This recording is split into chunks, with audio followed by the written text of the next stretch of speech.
ಇಂದೇ ಡೌನ್ಲೋಡ್ ಮಾಡಿ ಮತ್ತು ನಿಮ್ಮ ನೆಚ್ಚಿನ ಶೋಗಳನ್ನ ಆನಂದಿಸಿ. ಏಯ್, ನಾಚಿಕೆ ಆಗಲ್ವಾ ನಿನ್ಗೆ? ಯಾರ ಕಿವಿಯಲ್ಲಿ ಇರ್ತಿದ್ಯಾ? ಹೆಂಡತಿ ಬಗ್ಗೆ ಹೀಗೆಲ್ಲ ಮಾತಾಡ್ತಿದ್ಯಲ್ಲ, ನಿಜವಾಗ್ಲೂ ಗಂಡಸ ನೀನು? ಇನ್ನೊಂದ್ಸಲಿ ಅವಳ ಕಣ್ಣಲ್ಲಿ ನೀರು ಬಂದ ನಾನು ನಿನ್ನ ಸುಮ್ಮನೆ ಬಿಡೋದಿಲ್ಲ.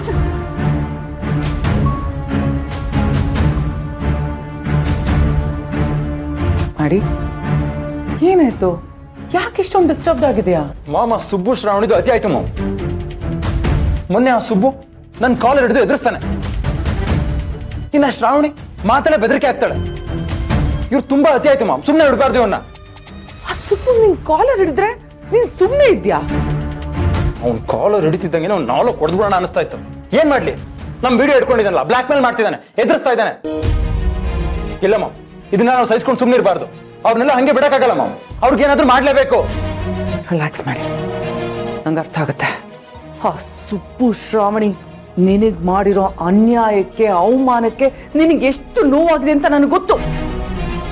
ಆ ಅನ್ಯಾಯಕ್ಕೆ ಪ್ರತಿಯಾಗಿ ಅವರಿಬ್ಬರನ್ನು ಊಟಾಕ್ಬೇಕು ಅಂತ ಅನ್ನಿಸ್ತಾ ಇದೆ. ಇವ್ರಿಗೆಲ್ಲ ನೆರಳು ಕೊಡ್ತಾ ಇರೋದು ಆ ವೀರು.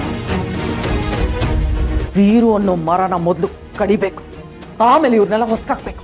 ಹಾಗಂತ ನಾನು ಸುಮ್ಮನೆ ಕುತ್ಕೊಳ್ಳೋದಕ್ಕಾಗಲ್ಲ ಮಾಮ್, ನಂಗೆ ನೆಮ್ಮದಿನೇ ಇಲ್ಲ. ನಿನ್ನ ಆವೇಶ ನನಗೆ ಅರ್ಥ ಆಗ್ತದೆ. ನಿನಗೆ ಅನ್ಯಾಯ ಮಾಡಿದವರು ನಿನ್ನ ಕಣ್ಣು ಮುಂದೆನೆ ನಗನಗ್ತಾ ಓಡಾಡ್ಕೊಂಡಿದ್ರೆ ಅದೆಷ್ಟು ಹರ್ಟ್ ಆಗುತ್ತೆ ಅಂತ ನಂಗೆ ಚೆನ್ನಾಗಿ ಗೊತ್ತಿದೆ.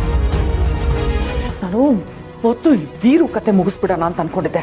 ಇಲ್ಲ, ಆದ್ರೆ ಇವ್ರಿಗೆಲ್ಲ ಸೇರಿ ಈಗ ಹಳ್ಳ ತೊಡ್ಬೇಕಾದ ಪರಿಸ್ಥಿತಿ ಇದೆ. ಅದಕ್ಕೂ ಮುಂಚೆ ಆ ಸುಬ್ಬುಗೆ ಬಿಸಿ ಮುಟ್ಟಿಸ್ತೇನೆ. ಅದ್ ಹೇಗೆ ಮಾಮ್? ಸುಬ್ಬುನ ಡೈರೆಕ್ಟ್ ಆಗಿ ಮುಟ್ಟೋದು ಕಷ್ಟ. ನಾವು ಈಗ ತಾನೇ ಗೆಲ್ತಿದ್ದೀವಲ್ಲ, ಸೊ ನಿಧಾನಕ್ಕೆ ಪ್ಲಾನ್ ಮಾಡಿ ಹೊಡಿಬೇಕು. ಸುಬ್ಬುಗೆ ಅವನ ಪ್ರಪಂಚನೇ ಆ ಮನೆ. ಆ ಮನೆ ಕುಡಿನ ಚಿವುಟಿದ್ರೆ ಅವನಿಗೆ ನೋವಾಗತ್ತೆ.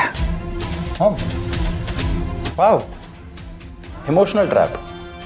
ಎಕ್ಸಾಕ್ಟ್ಲಿ. ಅವನ್ ತಂಗಿ ಇದ್ದಾಳಲ್ಲ, ಅದೇ ಅವಳು ಮೊನ್ನೆ ಬ್ಯಾಂಕಲ್ಲಿ ಕೆಲಸ ಸಿಕ್ತು ಅಂತಾನು ಇಲ್ಲಿಗೆ ಬಂದು ಹೇಳಿದ್ಲಲ್ಲ. ಹೌದು, ಇದ್ದಾಳೆ. ಅವಳಿಗೂ ಮದುವೆ ಮಾಡಿಸಿದ ಶ್ರಾವಣಿನೇ ಮಾಮ್. ಅವಳು ಜೀವನಕ್ಕೆ ಕೊಡಿಯೋ ಏಟ್ಗೆ ಸುಬ್ಬು ಬಿಲವಿಲ್ಲ ಅಂತ ಒತ್ತಾಡ್ಬೇಕು. ಮನೇಲಿ ಒಂದು ಮೂಲೆಯಲ್ಲಿ ಕುತ್ಕೊಂಡು ತಂಗಿ ಜೀವನ ಹಾಳಾಗೋಯ್ತಲ್ಲ ಅಂತ ಅಳ್ಬೇಕು.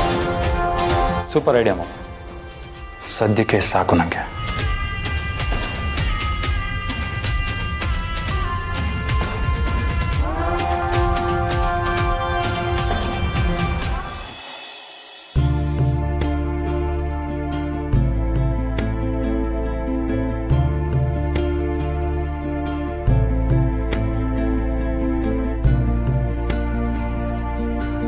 ಲೋ ಅಣ್ಣ, ಏನೋ ಇದು ಇಷ್ಟು ಲೇಟಾಗಿ ಬರ್ತಾ ಇದೆಯಾ? ಏನಿಲ್ಲ ಶ್ರೀವಲ್ಲಿ, ಆಫೀಸಲ್ಲಿ ಒಂದು ಪಾರ್ಟಿ ಇತ್ತು, ಸ್ವಲ್ಪ ಲೇಟ್ ಆಯ್ತು. ಅಲ್ಲ ಕಣೋ, ಪಾರ್ಟಿ ಅಂತ ಲೇಟಾಗಿ ಬರೋದು, ಹೆಂಡತಿನ ಕಾಯಿಸೋದು, ಇದೆಲ್ಲ ಸರಿನಾ? ನೀವ್ ಗಂಡಸ್ರು ಅದೇನಕ್ಕೆ ಹೆಂಡತಿದಿನ ಎಷ್ಟು ಕಾಯಿಸ್ತಿರೋ ಗೊತ್ತಿಲ್ಲ. ನೀನ್ ನೋಡಿದ್ರೆ ಇಲ್ಲಿ ವರಲಕ್ಷ್ಮಿನ ಕಾಯಿಸ್ತೀಯ, ಅಲ್ಲಿ ನೋಡಿದ್ರೆ ಸುಬ್ಬು ಶ್ರಾವಣಿನ ಕಾಯಿಸ್ತಾನೆ. ಅಲ್ಲ, ನಿಮ್ ಎಲ್ರಿಗೂ ಕೊಬ್ಬು ಜಾಸ್ತಿ ಆಗಿದೆ ಕಣೋ. ಈ ಗಂಡ ಜೀವಗಳು ಹೆಣ್ಮಕ್ಳನ್ನ ಕಾಯಿಸಿದ್ರೆ ಅದೇನ್ ಆನಂದ ಪಡ್ತಾರೋ ಏನೋ. ಏನ್ ಮಾತಾಡ್ತಿದ್ಯಾ ಶಿವಲ್ಲಿ? ನಾನು ಯಾವಾಗ್ಲೂ ಲೇಟಾಗಿ ಬರ್ತೀನಾ? ನೀನ್ ಯಾವಾಗ್ಲೂ ಲೇಟಾಗಿ ಬರಂಗಿದ್ರೆ ನೀನ್ ಹೆಂಡತಿ ಅಲ್ಲ, ನಾನೇ ನಿನ್ ಜೊತೆ ಜಗಳ ಆಡ್ತಿದ್ದೆ. ಆದ್ರೆ ಪಾಪ ವರಲಕ್ಷ್ಮಿ, ಅವಳು ನಿನ್ನನ್ನ ಎಷ್ಟು ಪ್ರೀತಿಸ್ತಾಳೆ. ಅವಳು ಯಾವತ್ತಿಗೂ ನಿನ್ ನೋವಾಗೋ ತರ ನಡ್ಕೊಂಡಿಲ್ಲ, ಮಾತು ಆಡೋದಿಲ್ಲ. ಅಂತ ಹುಡುಗಿನ ನೀನು ಒಂದಿನ ಅಲ್ಲ, ಒಂದ್ ನಿಮಿಷನೂ ಕಾಯಿಸ್ಬಾರ್ದು. ಈಗಿನ ಹೀಗೆ ಮಾತಾಡ್ತಾ ಇದ್ನು ಲೇಟ್ ಮಾಡ್ತೀವಿ ಅಥವಾ ನೀನ್? ಸಾರಿ ಅಣ್ಣ, ಈಗ ಆಲ್ರೆಡಿ ಲೇಟ್ ಆಗಿದೆ. ನಾನ್ ಮಾತಾಡ್ಸ್ಕೊಂಡು ಇನ್ನೂ ಲೇಟ್ ಮಾಡಲ್ಲ, ನೀ ಹೊಡು. ಲೋ ಅಣ್ಣ. ಏನ್ ಶಿವಲ್ಲಿ? ಅಣ್ಣ, ಹುಷಾರಾಗಿದ್ಯಾ ತಾನೆ? ಹುಷಾರಾಗಿದ್ದೀನಿ. ಯಾಕೆ? ಅಲ್ಲ, ನೀನ್ ತುಂಬಾ ಬೇಜಾರಲ್ಲಿದ್ಯಾ ಅನ್ಸ್ತಿದೆ. ಯಾಕೇನಾಯ್ತು? ಆ ಥರ ಏನಿಲ್ಲ, ಅದು ಆಫೀಸಲ್ಲಿ ಪಾರ್ಟಿ ಇತ್ತಲ್ವಾ, ಡ್ಯಾನ್ಸು ಮಾತುಕತೆ ಸ್ವಲ್ಪ ಜಾಸ್ತಿ ಆಯಿತು, ಅದಷ್ಟು ಟಯರ್ಡ್ ಆಗಿದ್ದೀನಿ ಅಷ್ಟೇ. ಸರಿ, ಹೋಗ್ತೀನಿ.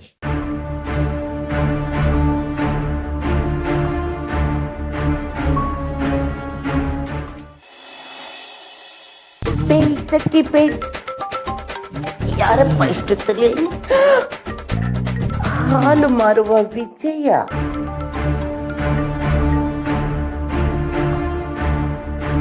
ಹಲೋ ಹೇಳಿ ಮೇಡಮರೇ. ಕಾಂತಮ್ಮ, ಇಲ್ಲಿವರೆಗೂ ನಾನು ಹೇಳಿದ ಕೆಲಸನೆಲ್ಲ ನೀನು ತುಂಬ ಪರ್ಫೆಕ್ಟಾಗಿ ಮಾಡಿದ್ಯಾ. ಅದಕ್ಕೆ ನಾನು ನಿನಗೆ ಕೈ ತುಂಬ ದುಡ್ಡು ಕೊಟ್ಟಿದ್ದೀನಿ. ಅದಕ್ಕೆ ಈಗ ಒಂದು ಹೊಸ ಕೆಲಸನ ನಿನಗೆ ವಹಿಸ್ಬೇಕು ಅಂತ ಅಂದ್ಕೊಂಡಿದ್ದೀನಿ. ಪೇಮೆಂಟ್ನ ಮುಂಚೆನೇ ಹಾಕ್ಬಿಡ್ತೀನಿ ಅಡ್ವಾನ್ಸಲ್ಲಿ. ಎಂಥ ಧಾರಾಳವಾದ ಮನಸ್ಸು ನಿಮ್ಮದು. ನಾನು ಕೇಳೋದಕ್ಕೂ ಮುಂಚೆನೆ ನೀವು ಪೇಮೆಂಟು ಹಾಕಿದ್ದೀರಾ ಅಂದರೆ ಯಾವುದೋ ಮುಖ್ಯವಾದ ಕೆಲಸವೇ ಇರಬೇಕು. ಹೇಳಿ ಮೇಡಮರೇ, ಮತ್ತಾರಿಗೆ ಮಾತ್ರೆ ಹಾಕಿ ಮಲಗಿಸ್ಲಿ? ಅಂಥದ್ದೇನಿಲ್ಲ. ಆ ಸುಬ್ಬು ಅಕ್ಕ ಮತ್ತೆ ಅವಳ ಗಂಡ. ಯಾಕೆ ಮೇಡಮರೇ? ಸುಬ್ಬು ಅಕ್ಕ ಅಂದರೆ ನನ್ನ ಸೊಸೆ, ಮಗ ಅಂದರೆ ನನ್ನ ಮಗ ಶ್ಯಾಮಸುಂದರ. ದರಿದ್ರ. ಛೇ, ಸುಂದರ ನನಗೆ ಗೊತ್ತಿಲ್ವಾ? ನಾನು ಹೇಳಕ್ ಹೊರಟಿದ್ದು ಸುಬ್ಬು ತಂಗಿ ಮತ್ತೆ ಅವಳ ಗಂಡನ ಬಗ್ಗೆ. ಅಬ್ಬಾ ಸದ್ಯ ಹಂಗನ್ನಿ ಮತ್ತೆ ಒಂದು ಕ್ಷಣ ಜೀವನೇ ಹೋಗಿ ಬಂತು. ಆ ವರದ ಮತ್ತೆ ಆ ವರ ಕೊಡದ ಲಕ್ಷ್ಮಿ ಬಗ್ಗೆ ಹೇಳ್ತಿದ್ದೀರಾ ನೀವು? ಅದೇ ಆ ವರ್ಧನ್ ಬಗ್ಗೆನೇ ನಾನು ಮಾತಾಡ್ತಿರೋದು. ಅವನ್ನ ನಾನು ಕೆಲಸದಿಂದ ಕಿತ್ತು ಹಾಕ್ಸ್ಬಿಟ್ಟಿದ್ದೀನಿ. ಕಿತ್ತಾಕ್ಬಿಟ್ರೆ ಯಾಕೆ?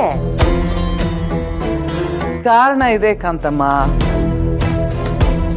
ಗಂಡು ಮಕ್ಕಳು ಕೆಲಸ ಹೋಗಿರೋ ವಿಷಯನ ಮನೆಯವ್ರ ಹತ್ರ ಆಗ್ಲಿ, ತಾಯಿ ಹತ್ರ ಆಗ್ಲಿ, ಹೆಂಡತಿ ಹತ್ರ ಆಗ್ಲಿ ಹೇಳ್ಕೊಳ್ಳೋದಿಲ್ಲ. ಕೆಲಸ ಕಳ್ಕೊಂಡಿದ್ದೀನಿ ಅಂತ ಹೇಳೋದಕ್ಕೆ ಅವಮಾನ, ಹೆಂಡತಿ ಹತ್ರ ಹೇಳಕ್ಕೆ ಹಿಂಜರಿಕೆ. ಆದ್ರೆ ಇಲ್ಲೊಂದು ಟ್ವಿಸ್ಟ್ ಇದೆ. ಟ್ವಿಸ್ಟಾ? ಏನದು? ಈಗ ಗಂಡ ಕೆಲಸ ಕಳ್ಕೊಂಡು ಮನೇಲಿದ್ದಾನೆ, ಹೆಂಡತಿ ದುಡಿತಿದ್ದಾಳೆ. ಇದೇ ನಮಗ್ ದಾರಿ. ಇದನ್ನ ಇಟ್ಕೊಂಡು ನೀನು ಅಲ್ಲಿ ಹೋಗಿ ಆ ಮನೆಯವ್ರ ನೆಮ್ಮದಿನ ಹಾಳು ಮಾಡಬೇಕು. ನಾನು ಹೇಗೆಲ್ಲ ಹೇಳ್ತೀನೋ ನೀನು ಹಾಗೆಲ್ಲ ಅವ್ರನ್ನ ಆಡಿಸ್ಬೇಕು. ಮೇಡಮ್ರೆ, ಇದೊಂಥರ ಚೆನ್ನಾಗಿದೆ ಆಟ. ಆ ಮನೆಯಲ್ಲಿ ಸ್ವಿಚ್ ಒತ್ತಿದ್ರೆ ಈ ಮನೆಯಲ್ಲಿ ಲೈಟ್ ಆಫ್ ಅನ್ನೋ ಅಷ್ಟೇ ತಾನೇ? ಕರೆಕ್ಟಾಗಿ ಹೇಳಿದೆ. ಹಾಗಿದ್ರೆ ನಿನಗೆ ನಾನು ಹೇಳಿದ ಕೆಲಸ ಏನು ಅಂತ ಅರ್ಥ ಆಗಿದೆ ಅಂತ ಆಯ್ತು. ಚೆನ್ನಾಗಿ ಅರ್ಥ ಆಯ್ತು ಮೇಡಮ್ರೆ. ನಾನು ಈಗಿಂದೀಗಲೇ ಆ ನನ್ನ ಶತ್ರು ಇಂದ್ರಿಗೆ ಹತ್ರ ಆಗಬೇಕು. ಅವಳನ್ನು ಚೆನ್ನಾಗಿ ಮಾತಾಡಿಸಿ ಹಾಗೆ ಅವಳ ತಲೆಗೆ ವಿಷ ತುಂಬಬೇಕು. ಅದೇ ಥರ ನೀವು ನನ್ನ ಜೋಳಿಗೆಗೆ ಕಾಸು ತುಂಬ್ತೀರಾ ಅಲ್ವಾ ಮೇಡಮರೇ? Very good Kanthamma. ನೋಡು, ನಿನ್ನ ದುಡ್ಡಿನ ಬಗ್ಗೆ ಏನು ಯೋಚನೆ ಮಾಡಬೇಡ. ನಾನು ಹೇಳಿದ ಕೆಲಸ ನೀನು ಕರೆಕ್ಟಾಗಿ ಮಾಡಬೇಕು, ಆದಷ್ಟು ಬೇಗ ಆಗಬೇಕು ಅಷ್ಟೆ.